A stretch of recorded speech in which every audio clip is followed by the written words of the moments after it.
कि रास्ते में ये 8 वस्तुएं दिख जाएं तो कभी भी इन्हें लांघ कर पार नहीं करना चाहिए।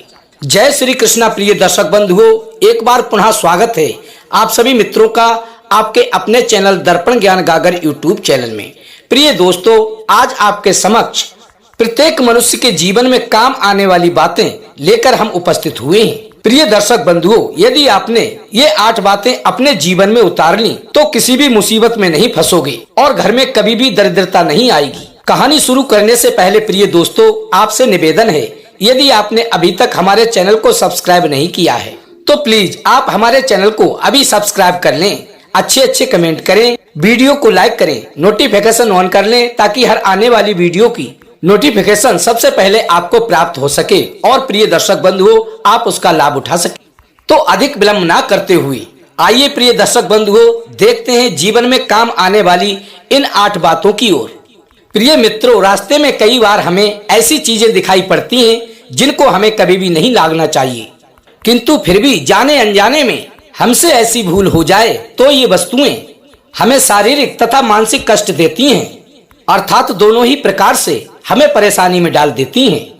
और तो और कई बार तो ये हमारे मृत्यु का कारण भी बन जाती हैं। तो आइए प्रकाश डालते हैं कि वो 8 प्रकार की वस्तुएं कौन सी हैं जिनको हमें कभी भी अपने जीवन में नहीं लांघना चाहिए और जो यदि आपको रास्ते में दिख जाएं तो आपको अपना रास्ता बदल लेना चाहिए। प्रिय मित्रों, कभी कभी हमें रास्ते में किसी के स्नान किए हुए पानी को लांघना पड़ जाता है। वैसे कहने को तो सिर्फ वो गंदा पानी है और उससे ज्यादा कुछ भी नहीं, आप चाहें तो उसे लांघ कर भी जा सकते हैं। लेकिन प्रिय दर्शक बंधुओं, विष्णु पुराण के अनुसार ये मात्र गंदा पानी नहीं, अब तो इससे भी कहीं बढ़कर है। दरअसल हिंदू पुराणों में स्नान के बारे में विस्तार रूप से बताया गया है। प्रिय दोस्तों, इसमें बताया गया है कि किसी भी मनुष्य के द्वारा 4 प्रकार के स्नान किए जाते हैं: मुनि स्नान, मानव स्नान, देव स्नान और राक्षसी स्नान। इसमें राक्षसी स्नान सबसे निम्न कोटि का स्नान है। साथ ही इसमें यह भी बताया गया है कि स्नान करते समय स्नान से न केवल आपके इस भौतिक शरीर की दिखाई देने वाली गंदगी दूर होती है, बल्कि आपके सूक्ष्म शरीर, ऊर्जा से बने ऐसे शरीर जो अस्तित्व में तो हैं लेकिन दिखाई नहीं पड़ते, उनकी भी अशुद्धियां धुलकर इस जल में मिल जाती हैं। और ऐसे में जब कोई व्यक्ति इस जल को लांघता है तो दरिद्रता उसके सिर पर चढ़ जाती है और फलस्वरूप वह व्यक्ति कष्ट पाने लगता है। इसलिए प्रिय मित्रों, भलाई इसी में है। यदि कहीं आपको ऐसा पानी दिखाई दे तो आप इसे लांघने से अवश्य ही बचें। अब बात करते हैं दूसरे प्रकार की अशुद्धि की। प्रिय मित्रों, कई बार हमें रोड पर मृत प्राणियों की अस्थियां दिखाई देती हैं। आमतौर पर ये अस्थियां उन दुर्भाग्यशाली जानवरों की होती हैं जो सड़क दुर्घटना में मारे जाते हैं। इन सबों के संदर्भ में विष्णु पुराण कहता है कि किसी भी मनुष्य को भूलकर भी उन अस्थियों को ना तो लांघना चाहिए और ना ही कभी बहुत इनके करीब से गुजरना चाहिए। और यदि कभी भूलवश ऐसी गलती हो जाए तो तुरंत ही घर आकर स्नान कर लेना चाहिए। और इसका कारण तो आपको पता ही है, क्योंकि हिंदू शास्त्रों में बताया गया है कि सब अथवा सबके अवशेष जैसे अस्थियां इत्यादि के आसपास नकारात्मक शक्तियों का वास होता है, फिर चाहे वह सब किसी जानवर का ही क्यों ना हो। अतः ऐसे में कोई मनुष्य इनके संपर्क में आता है तो इससे उसकी पवित्रता तो नष्ट हो ही जाती है, साथ ही उसे विभिन्न प्रकार की परेशानियों से भी जूझना पड़ सकता है। तो प्रिय दर्शक बंधुओं, जितना हो सके आप इस सभी झंझट से बचकर रहिएगा। अब बात करते हैं तीसरी अशुभ वस्तु की। वो कुछ और नहीं, हमारे और आपके बाल हैं। कहने को तो ये बाल बहुत ही साधारण चीज हैं, लेकिन हमारे हिंदू धर्म में बालों को बहुत ही अशुभ माना जाता है। बालों के संदर्भ में एक बार महाज्ञानी भीष्म ने अर्जुन से कहा था, यदि आपके भोजन में कभी बाल आ जाएं या बाल निकल आएं तो भूल कर भी उस भोजन को ग्रहण नहीं करना, क्योंकि फिर उस भोजन पर पिशाचों का अधिकार हो जाता है। इसलिए बालों के संदर्भ में ये माना जाता है कि ये किसी मनुष्य के सिर पर भार के समान है। अतः जब कोई व्यक्ति अपने बालों का त्याग करता है तो न केवल अपने बालों को उतारता है, बल्कि बालों के साथ साथ वह अपने उन नकारात्मक विचारों का भी त्याग कर देता है जो कहीं ना कहीं उसके कष्टदायक जीवन का कारण बनते थे। और इसी वजह से मौत, मैयत अथवा जीवन की नई शुरुआत जैसे शुभ अशुभ अवसरों पर मुंडन करवाया जाता है। अतः प्रिय दर्शक बंधुओं, किसी भी व्यक्ति को किसी के कटे हुए बालों को लांघना नहीं चाहिए, अन्यथा बालों का त्याग करने वाले का भार उसके ऊपर आ जाता है। अब बात करते हैं चौथी वस्तु की, और वो वस्तु है भस्म अर्थात राख।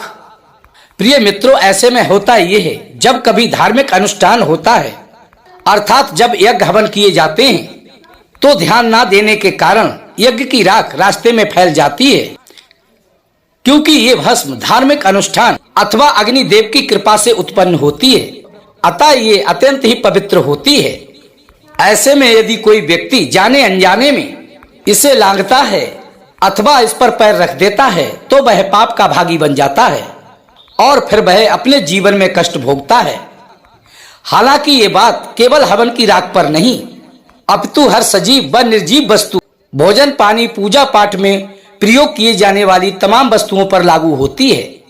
अतः आप ऐसी गलती करने से अवश्य ही बचें। इसी प्रकार से प्रिय मित्रों, यदि हम पांचवी वस्तु की बात करें तो इसमें हमें कभी उस रास्ते से नहीं गुजरना चाहिए जिस रास्ते पर कांटे हों। दरअसल रास्ते में कांटे आना या कांटों भरे मार्गों पर चलना दुर्भाग्य का प्रतीक है। लोगों का ऐसा विश्वास है कि जब भी कोई व्यक्ति ऐसा करता है तो उसे चोट लगने का खतरा तो रहता ही है, इसके साथ ही ये कांटे उसके दुर्भाग्य में भी बढ़ोतरी कर देते हैं और उस व्यक्ति को अपने जीवन में नित नए संघर्षों से जूझना पड़ता है। प्रिय मित्रों, अब बात करते हैं छठी वस्तु की। प्रिय दर्शकों, इन वस्तुओं को तो हमें बिल्कुल भी भूल कर नहीं लांघना चाहिए जिनका प्रयोग तंत्र क्रिया में किया गया हो।